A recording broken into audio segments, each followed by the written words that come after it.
Hello बच्चों, कैसे हो आप। आई होप कि आप सभी अच्छे होंगे और अपनी पढ़ाई कर रहे होंगे। बच्चों, हम संस्कृत में अपना समास टॉपिक हमने शुरू किया है। सभी बच्चों ने समास जो मैंने समास की फर्स्ट वीडियो डाली है वो देख ली होगी, और जिन बच्चों ने नहीं देखी है वो देख लें, जिसमें मैंने बच्चों समास की डेफिनेशन, समास विग्रह क्या होता है, समास के भेद कितने अर्थात समास के प्रकार कितने होते हैं वो लिखवाए हैं। बच्चों, इसमें हमने फर्स्ट समास पढ़ा था अव्ययभाव समास। अव्ययभाव समास में मैंने बच्चों आपको कराया है कि अव्ययभाव समास क्या होता है। बच्चों, अव्ययभाव समास में जो पूर्व पद होता है, पूर्व पद उसका सूत्र मैंने आपको नोट कराया है, वो आप फर्स्ट वीडियो में देख लेंगे। ठीक है बच्चों, तो जो हमारा अव्ययभाव समास होता है उसमें पूर्व पद अव्यय प्रधान होता है, और जो उत्तर पद होता है वो कोई सुबंत शब्द होता है, यानी कोई संज्ञा शब्द होता है। ठीक है बच्चों। बच्चों, मैंने उसके एग्जाम्पल भी आपको बताए थे, और मैंने आपको लास्ट वीडियो में बताया था कि मैं आपको जो हमारे 16 पद हैं, अगर आप उनको कर लेते हो अच्छे से लर्न, तो फिर आप कभी भी अव्ययभाव समास को नहीं उसमें घबराओगे, कोई डिफिकल्टी आपको उसमें नहीं आएगी। तो मैंने आपको लिखवाए थे बच्चों, सबसे फर्स्ट पद है हमारा विभक्ति। उदाहरण भी देख लेंगे बच्चों अच्छे से, तो वो आपको क्लियर हो जाएंगे। ऊपर लिखेंगे, सभी बच्चे अपनी नोटबुक और पेन लेकर बैठे और नोट करते हुए जाएंगे बच्चों। समास पद, जिसे हम समासिक पद कहते हैं या समस्त पद कहते हैं, विग्रह पद और हिंदी अर्थ। बच्चों, सबसे फर्स्ट है विभक्ति हमारी। नोट करेंगे विभक्ति, जिसका एग्जाम्पल मैं आपको दिखा देती हूँ, अच्छे से दिखाई दे रहा होगा आपको। देखिए बच्चों,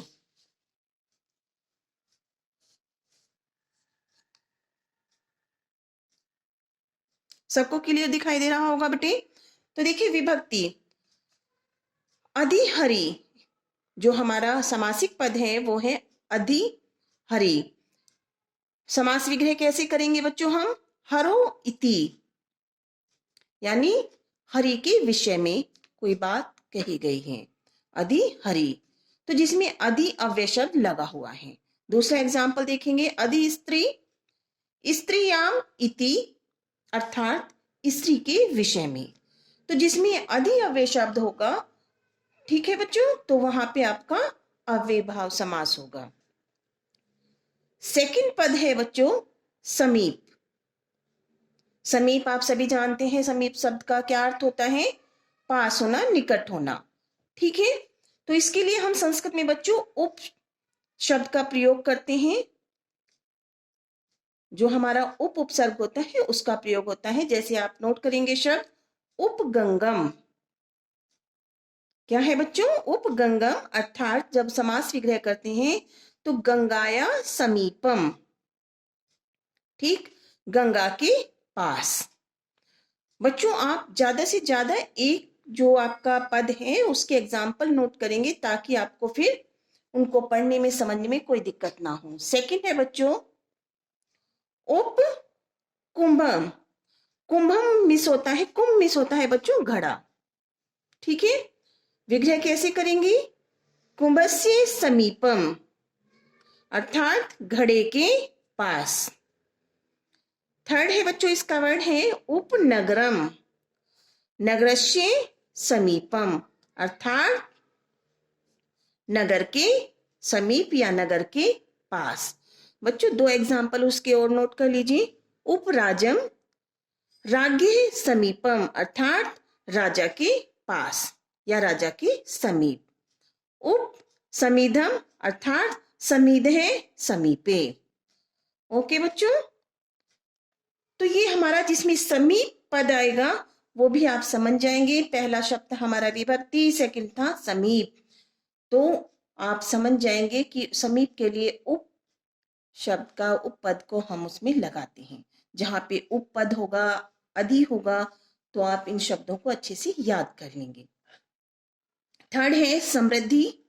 भाई समृद्धि का भी आप सभी अर्थ समझते हैं। समृद्धि का मतलब क्या होता है कि बहुत अच्छा धन धान्य से परिपूर्ण परिवार है ना, तो वो होती है समृद्धि।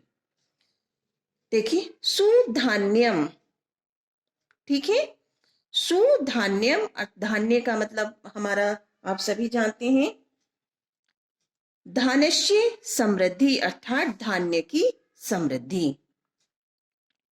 सुभद्रम, भद्रा नाम समृद्धि है, अर्थात भद्र, यहाँ पे भद्र जो है बच्चों वो प्रदेश है, भद्र देश की संपन्नता। सुमगधम, मगध भी बच्चों हमारा एक राज्य है। क्या करेंगे हम विग्रह में, मगधा नाम समृद्धि, अर्थात मगध देश की संपन्नता। ठीक है बच्चों।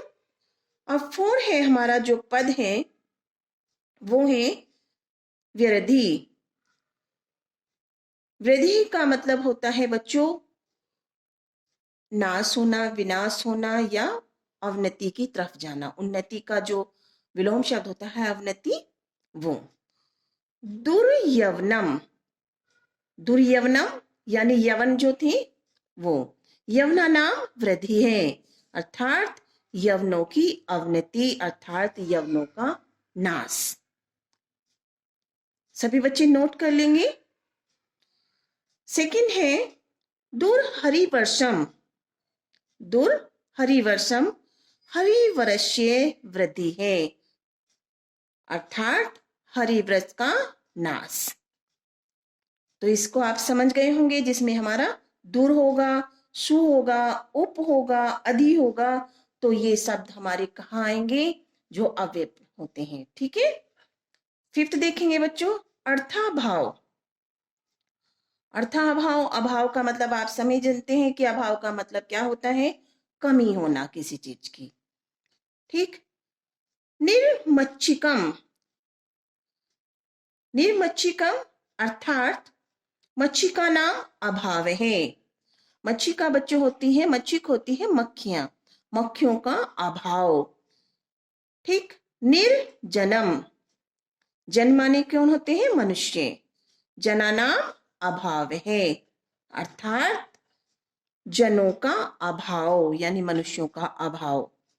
निर्दोष है, ठीक है भाई, हम कहते हैं कि ये व्यक्ति तो बिल्कुल निर्दोष है, यानी उस पे कोई दोष ही नहीं है। ठीक। तो यहाँ पे भी आप देखेंगे, यहाँ पे क्या वर्ड आ रहा है बच्चों, निर्दोष है, दोषानाम अभाव है, अर्थात दोषों का अभाव। निर्विघ्नम, ठीक है, बिना किसी बाधा के हमारा कार्य संपन्न होना। विघ्न होती है बच्चों बाधा का आना, विघ्नानाम अभाव है, अर्थात विघ्नों का अभाव। तो ये हमारे किसके हैं एग्जाम्पल, अर्थाभाव पद के। तो आप ये सभी बच्चे उनको अंडरलाइन करते रहेंगे, जैसे अधि है, उप है, सु है, दूर है, निर है, तो ये हमारे अव्यय के अंतर्गत आते हैं, जो अव्यय पद होते हैं। अतत्य, अत्यय देखेंगे, अति हिमम, हिम माने क्या होती है बच्चों, बर्फ होती है। ठीक है। हिमस्य अत्यय है, हिम का नाश होने पर, जब किसी चीज की अति हो जाती है। ठीक है। अति ग्रीष्मम, ग्रीष्मस्य अतत्य है, ग्रीष्म का नाश होने पर। अब देखेंगे बच्चों 7th वर्ड है, आपको दिखाई दे रहा होगा, सबको क्लियर दिख रहा है बच्चों। असंप्रति, अर्थात असंप्रति का मतलब है अति निद्रम। तो बच्चों जहां पे अति होंगे, अति है, निर है, दुर है, शु है, उप है, इन वर्णों को अंडरलाइन करते रहेंगे। जहां पर ये पद होंगे आप समझ जाएंगे कि इस सब में हमारा अव्ययभाव समास है। अति निद्रम, अति का मतलब होता है किसी चीज की अधिकता होना। निद्रा संप्रति न युचेत, निद्रा का मतलब होता है बच्चों जो हम सोने से होता है कि हम निद्रा में हैं, ऐसे हम जैसे बोलते हैं। नैमिस नहीं, निद्रा इस समय अनुचित है, यानी इस समय सोना उचित नहीं है। ठीक है। नेक्स्ट है शब्द प्रादुर्भाव, शब्द प्रादुर्भाव अर्थात इति हरि है। भाई प्रादुर्भाव का मतलब होता है उत्पन्न होना किसी चीज से, ठीक है। इति हरि है अर्थात हरि शब्दस्य प्रकाश है, यानी हरि शब्द का उच्चारण या हरि शब्द का प्रकाश। इति पाणिनि, पाणिनि शब्दस्य प्रकाश है अर्थात जो पाणिनि शब्द है वो प्रसिद्ध है। तो आपको ध्यान से देखिए बच्चों, जिसमें अति आ रहा हो, इति आ रहा हो, निर आ रहा हो, दुर आ रहा हो, सु आ रहा हो, उप आ रहा हो और अधि आ रहा हो, इन जो ये शब्द हैं इनको आप अंडरलाइन करते रहेंगे, एक जगह नोट करते रहेंगे, ठीक है। अब नेक्स्ट देखते हैं बच्चों, हम देखिए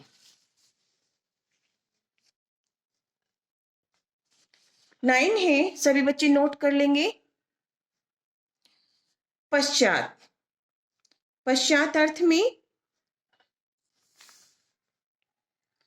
अनु विष्णु,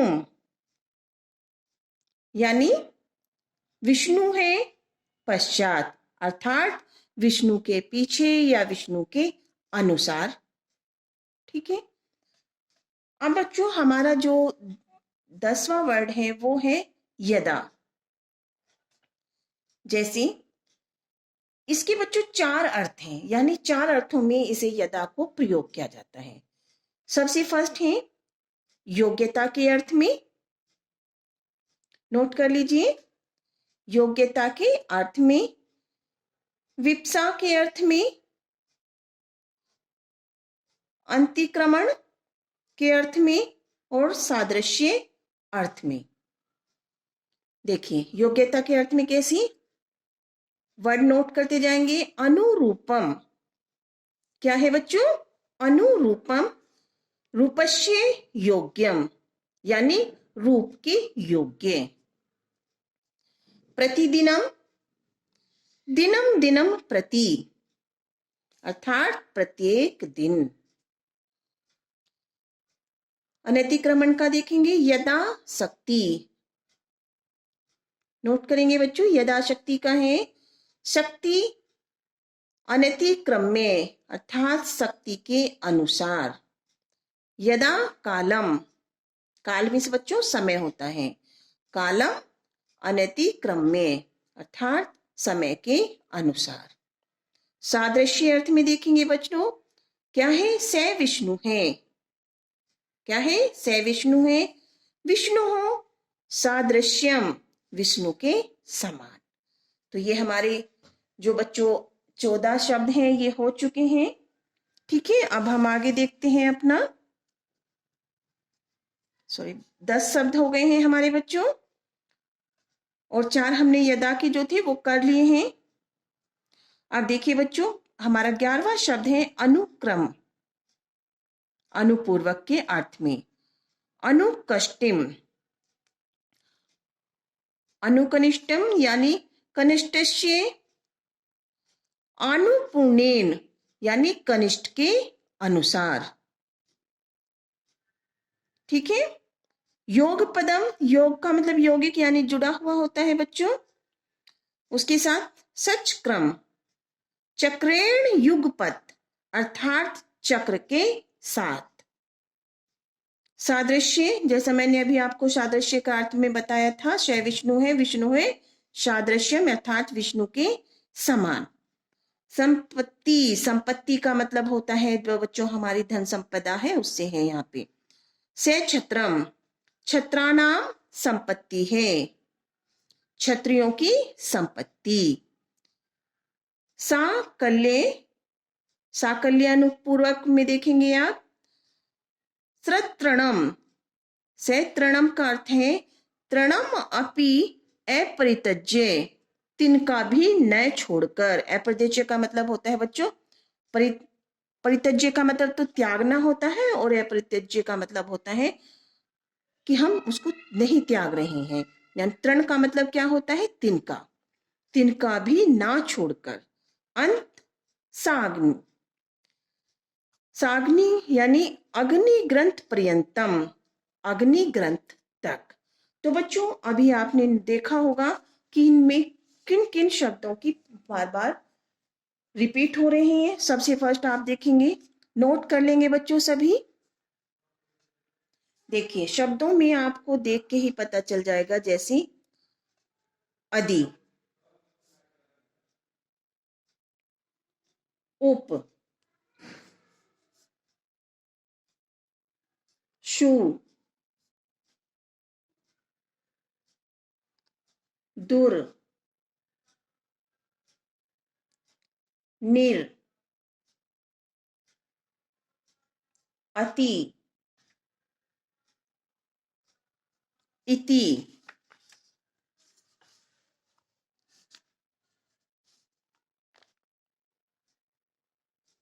अनु। ठीक है बच्चों, से।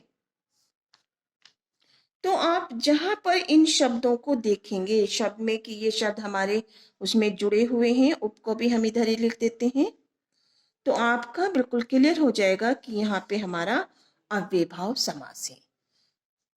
ठीक है बच्चों, समझ में आ रहा है? अदि, सु, दुर, निर, अति, इति, अनु, से, उप। तो इन शब्दों से के जहां पे ये आ रहे होंगे तो आप तुरंत समझ जाएंगे कि इसमें हमारा अव्ययभाव समास है। ठीक है बच्चों, तो सभी बच्चों को मैं आशा करती हूँ कि मेरे द्वारा पढ़ाया गया अव्ययभाव समास बिल्कुल क्लियर हो गया होगा। और जिन बच्चों ने नोट नहीं किया है वो नोट कर लेंगे और अच्छी तरीके से उसे बिल्कुल क्लियर करेंगे। अगर कहीं पर कोई डिफिकल्टी आती है तो आप मुझे कमेंट बॉक्स में लिखकर बताएं, ताकि मैं आपकी उस प्रॉब्लम को सॉल्व कर सकूं। चलिए बच्चों, आपको मेरे द्वारा पढ़ाए गए टॉपिक अच्छे से क्लियर हो रहे हो तो प्लीज़ आप मेरी वीडियो को सब्सक्राइब करें, मेरे चैनल को बच्चों सब्सक्राइब करें और लाइक करें। Thank you.